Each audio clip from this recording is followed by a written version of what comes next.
to introduce you to Bill Gajda, the Chief Commercial Officer of the GSM Association. These are the people who bring you the Mobile Congress or GSM, and representing more than 750 mobile operators worldwide. And I would like to thank Carmel Ventures for introducing us, since they were coming also to the event. So Bill, you have the stage.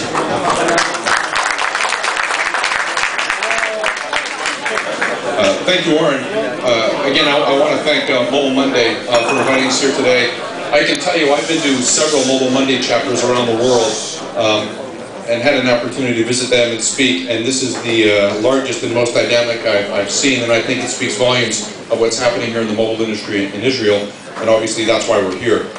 You probably know that tomorrow we're going to be holding our first virtual mobile innovation tournament. This is part of a global innovation program that's really designed at getting at the problems that you face every day, and that's how do startups, based in a market like Israel or any other market, get access to capital, get access to operators, get your trials in the market, and achieve some kind of scale. That's really the objective of the innovation program. It's based on a global program that we do in Barcelona. We've had local programs in Macau, in Atlanta. This is our first virtual program, and we plan tomorrow to identify a couple of companies that are really leading innovation in this market, and to highlight them through the innovation program globally, and to highlight them in Barcelona in February, an event hopefully you're aware of.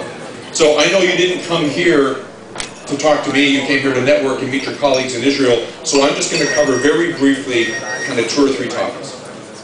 The first is what we're working on as an association. As he pointed out, we represent 750 mobile operators worldwide, 3.2 million subscribers, growing, I think it's 1,000 a minute in the GSM community, and we are operator-led, and so if I have an operator point of view this evening for a couple minutes, it's because we're operator-led, and I want to apologize for it. So let me tell you a few things we're working on. Hopefully that'll give you a perspective, and then maybe talk about the challenges I think you were facing with the operators, and maybe how we address them together. So there's probably 3 things that we're working on as an association that I think are relevant to any active group that's working in mobile industry today. The first is what we call mobile broadband. Obviously, I think you guys have seen the takeoff of HSPA. 3G is finally here. We can finally talk about convergence without laughing. We really have seen an uptake of mobile broadband around the world. 50+ million subscribers, growing at 4 million a month in HSPA and its variants. More than 170 network rollouts. More than 600 or 700 devices. So we really have achieved economies of scale for mobile broadband, and this really is a focus for the association in 3 or 4 ways.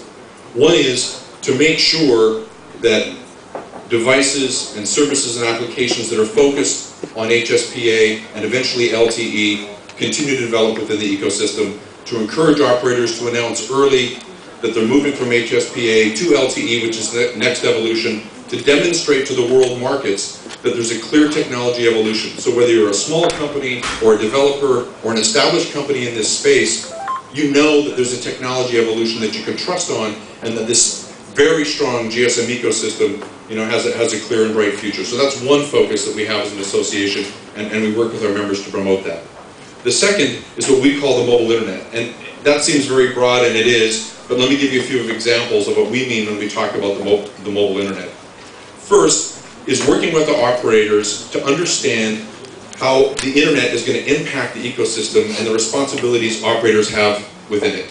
And I'll say right now that we feel as an operator community is if all we accomplish in mobile internet is what we've accomplished in the fixed internet, we think we're going to fail, because we think mobile users have higher expectations than that. Whether it's the quality of the applications, security, privacy, no viruses, no spam, personal nature of the device, it's different. It's not just the internet. And if that's all we accomplish, we think as an industry we're going to fail. So we're focusing on market standards that will define how people should behave with the mobile internet. What are the big opportunities? How do we monetize customer data that the operators have right now, but it basically is letting lie on the floor? So these are some of the things we work on when we talk about mobile internet.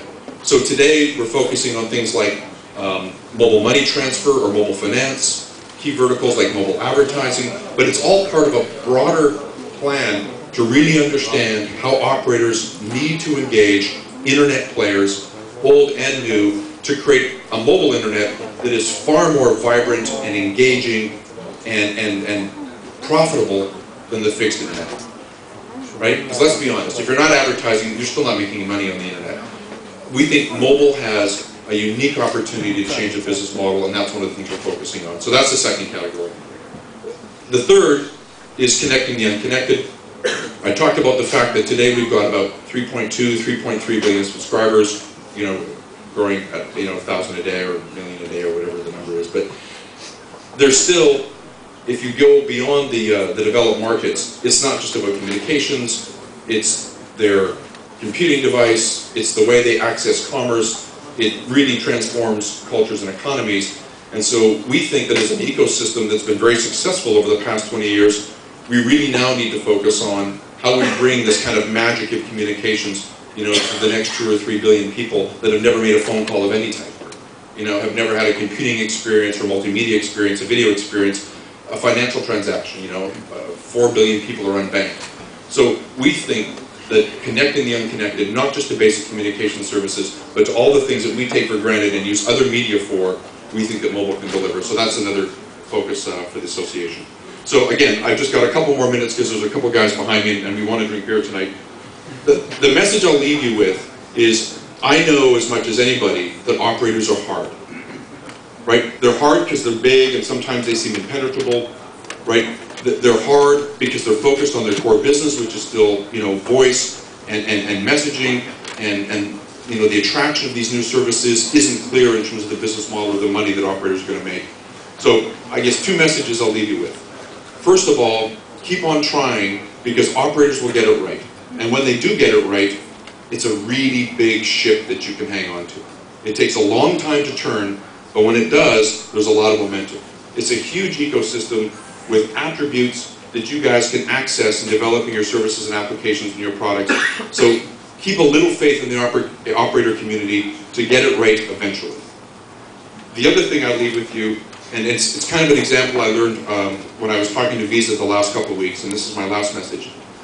We've been spending some time talking about mobile finance, and I talked to Visa, and they gave me a great analogy that I'll leave with you. They said, we started in the 40s and 50s trying to build a mobile finance ecosystem, this credit facility, and they went to the other banks and they said, listen, let's not fragment this whole thing. Let's all the banks collectively work around creating a financial global ecosystem that we can all kind of trust in. And it includes the same brand, billing, termination accounting, marketing, transactions, etc. And they built basically Visa, which they launched in 1973. So the guys from Visa say to me now, it took us 30 years to build that ecosystem, and you guys have built a really big ecosystem in 20. And then they said we spent the last 30 years learning how to bring non-financial sectors into our ecosystem. So if you look at Visa today, whether it's Coca-Cola or Starbucks or Ford or GM or any big company, Visa and the financial ecosystem is a huge part of their enterprise. This is the challenge for the operator community in the next 10 to 15 years. We've built a huge ecosystem, it's wildly successful, it's given millions of people jobs, it's creating billions of dollars of economic development. Now we've got to connect the verticals and the industries around the world to this ecosystem in a way that makes sense and in a way that everyone can make money. So if you think about what the association is working on really over the next 10 years, it's how we connect a successful ecosystem to companies like yours in a way that makes sense, in a way that makes everyone money. So again, I hope we have a chance to talk to some of you tonight. I've got some colleagues here who hopefully share my views, and we can share those with you. Enjoy the rest of the evening, and I'll turn it back to the next speaker. Thank you very much.